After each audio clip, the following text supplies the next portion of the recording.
जुमा है, आयत नंबर 9 है, सूरह जुमा आयत नंबर 9।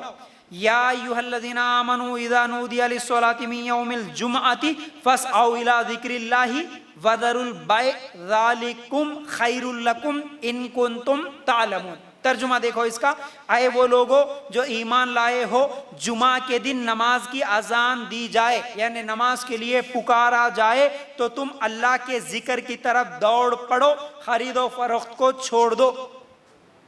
अब सुनो, ये आसान है। अब तक थोड़ा मुश्किल बातें आप लोगों के सामने आई थी, लेकिन अभी आसान चीज आप लोगों के सामने आई। वो क्या है? अल्लाह हुक्म दे रहे यहां पर, जुमा के दिन जब पुकारा जाए, जुमा के दिन जब अजान दी जाए या पुकारा जाए तो तुम क्या करो? अल्लाह के जिक्र की तरफ दौड़ पड़ो और खरीदो फरोख्त को छोड़ दो। ये कुरान की आयत है। अब जुमा के दिन पुकारने का जो हुक्म है, जुमा के दिन कब पुकारना, अजान जो देना है ना, कब देना अजान। दूसरी चीज, कौन से नमाज के लिए पुकारने का यहां पर हुक्म दिया जा रहा।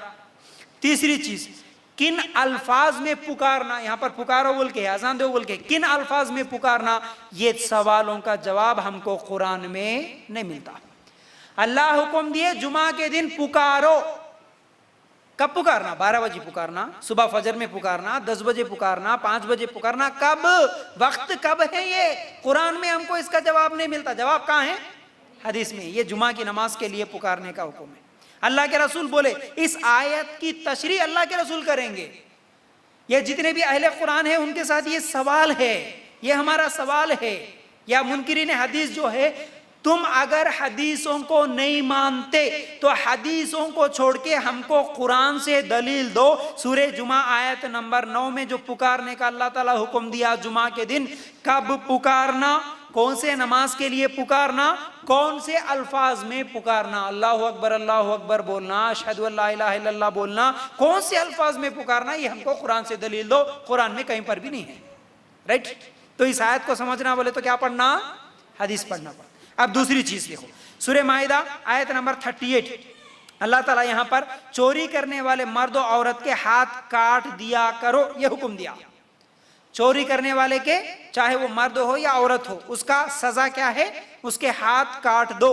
अब यहां पर सवाल ये है कि कितना काटना हाथ? हाथ तो यहां से लेके यहां तक है, यहां तक काटना, यहां तक काटना, यहां तक काटना, यहां तक काटना, कहां तक काटना, कितना हाथ काटना है और कितनी चोरी पर हाथ काटना है। एक आदमी 1 रुपया चुरा लिया, एक आदमी 1 करोड़ रुपए चुरा लिया, कितना चुराए तो कितना हाथ काटना, ये कुरान में हमको जवाब नहीं मिलता। जवाब कहाँ मिलता?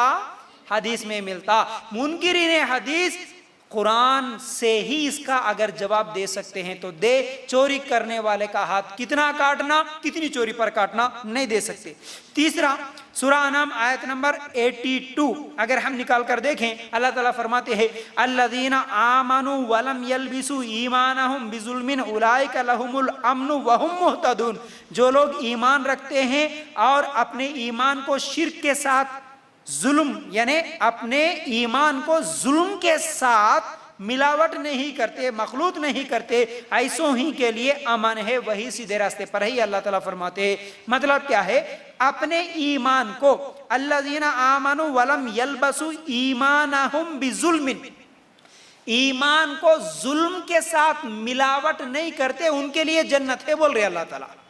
तो अब सहाबा परेशान हो गए। अब देखो, सोचो, सहाबा उस जमाने के अरबी जुबान के माहिर, उनकी जुबान ही अरबी, लेकिन जब ये आयत उतरी तो सहाबा खुद परेशान हो गए। अरे, अपने ईमान को जुल्म के साथ मिलावट नहीं करना, इसका मतलब हम तो बहुत सारे जुल्म करते हैं, एक दूसरे के ऊपर कई गुनाह ऐसे कर लेते हैं। जुल्म का मतलब गुनाह है, तो कई गुनाह ऐसे कर लेते हैं, तो क्या ईमान के साथ अगर कोई भी गुनाह करे हम तो जन्नत में नहीं जाते क्या? पूरे सहाबा इस आयत के उतरने के बाद परेशान थे। अल्लाह के रसूल सल्लल्लाहु अलैहि वसल्लम के पास गए, पूछे, अल्लाह के रसूल, हमसे तो कई गलतियां होती, कई गुनाह होते, कई जुल्म होते, अब अल्लाह ताला तो यहाँ पर ईमान के साथ जुल्म की मिलावट करो ही मत बोला, तो फिर हम क्या जन्नत में नहीं जाते? इसका मतलब क्या है? तो अल्लाह के रसूल सल्लल्लाहु अलैहि वसल्लम ने इस आयत को समझाया, यहां पर जुल्म से मुराद शिर्क है। जुल्म से मुराद क्या है? शिर्क है। یہ اللہ کے رسول صلی اللہ علیہ وسلم نے سمجھایا. سورہ لقمان آیت نمبر 31 میں اس کا ذکر ہے. ظلم کا مطلب شرک ہوتا ہے، اس لیے ایمان والو تم ایمان لانے کے بعد شرک مت کرو. تو اب قرآن کو سمجھنا بولے تو حدیث کو سمجھنا پڑا. صحابہ کو ہی یہ قرآن کی آیت سمجھ میں نہیں آئی تو سمجھے کیسے؟ اللہ کے رسول کی بات سے سمجھے، حدیث سے سمجھے. صحابہ بھی اللہ کے رسول کے سمجھائے بغیر اپنی مرضی سے قرآن نہیں سمجھ سکتے تھے. اچھا، اس کے بعد جیسا کہ ان اللہ و ملائکتہ یصلون علی النبی یا ایھا الذین آمنوا صلوا علیہ وسلموا تسلیما. اے ایمان والو تم بھی کیا ہے، درود و سلام بھیجو نبی پر بول کے ہے. اب یہ کیسے بھیجنا؟ درود و سلام بھیجنا بول کے اللہ کا حکم ہے. کیسے بھیجنا؟ کون سے الفاظ میں بھیجنا؟ اللہم صلی علی پڑھنا ہے، اللہم بارک علی پڑھنا ہے. اس کے علاوہ کیا پڑھنا ہے؟ ہم کو درود قرآن میں نہیں ملتی. کہاں ملتی ہے چیز؟ حدیث میں ملتی ہے.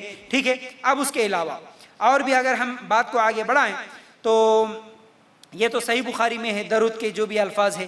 سورہ بقرہ ہے آیت نمبر 154 ہے. اس میں اللہ تعالیٰ فرماتے ہیں جو شہید ہو گئے اللہ کی راہ میں ان کو مردہ مت کہو اور وہ زندہ ہے تم نہیں جانتے بول کے بولا.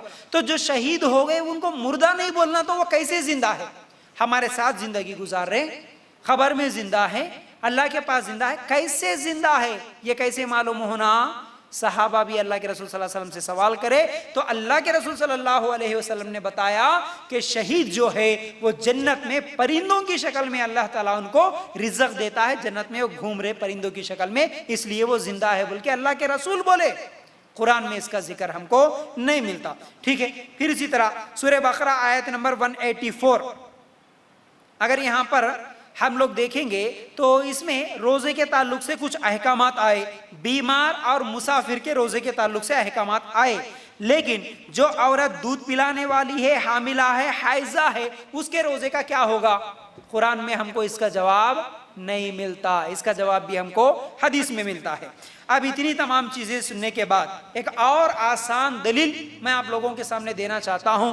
قرآن میں اور جتنے بھی منکرین حدیث ہے ان سے یہ ہمارا سوال ہے، اگر حدیثوں کو نہیں مانیں گے، صرف قرآن ہی ہمارے لیے کافی ہے، تو پھر قرآن میں نماز کا مکمل طریقہ ہے کیا؟ قرآن میں نماز کا طریقہ نہیں ملتا. ان منکرین حدیث سے سوال ہے کہ نماز کا طریقہ قرآن سے ثابت کرے. نماز کی ترتیب کیسے، نماز میں کون سی دعائیں پڑھنا، نماز میں ہاتھ کہاں باندھنا، ہاتھ کیسے رکھنا، اور اسی طرح پیر کیسے رہنا، کدھر ٹھہرنا، کیسے رکوع کرنا، کدھر جھکنا، سامنے کو جھکنا، بازو میں جھکنا، سجدہ کیسے کرنا، کتنی رکعت پڑھنا، یہ تمام چیزیں قرآن میں نہیں ہیں. قرآن میں موجود نہیں. یہ تمام چیزیں کہاں ہیں؟ حدیث میں. ٹھیک ہے. اسی طرح زکوٰۃ کے تعلق سے زکوٰۃ کا حکم ہے قرآن میں، لیکن زکوٰۃ کب دینا، کتنے سال کے بعد دینا، کتنا سونا ہے تو دینا، کتنی چاندی ہے تو دینا، کتنی بکریاں ہیں تو دینا، یہ تمام چیزیں، یہ سوالوں کے جواب بھی ہم کو قرآن میں نہیں ملتے. اس کے لیے بھی ہم کو حدیث میں ڈھونڈنا پڑتا. پھر اسی طرح نانی، دادی، پوتی، نواسی سے نکاح کرنا جائز ہے کیا؟ یہ بھی ہم کو قرآن میں اس کا جواب نہیں ملتا. اس کا جواب حدیث میں ملتا. پھر اسی طرح ہم گوشت کھاتے ہیں، ٹھیک ہے، جتنی بھی حلال جانور اللہ تعالیٰ نے حلال کیا ہم کھا رہے ہیں، لیکن مرغی کا کھانا، پھر اسی طرح کتا، گدھا، شیر، کوا، بندر، مچھلی حلال ہے یا حرام ہے؟ قرآن میں نہیں ملتا. قرآن میں اس کا جواب نہیں ہے. اس کا جواب بھی ہم کو حدیث میں ملتا ہے. پھر اسی طرح میت کو غسل کیسے دینا، کفن کیسے دینا، جنازہ کیسے پڑھنا، یہ تمام چیزوں کا بھی جواب ہم کو قرآن میں نہیں ملتا.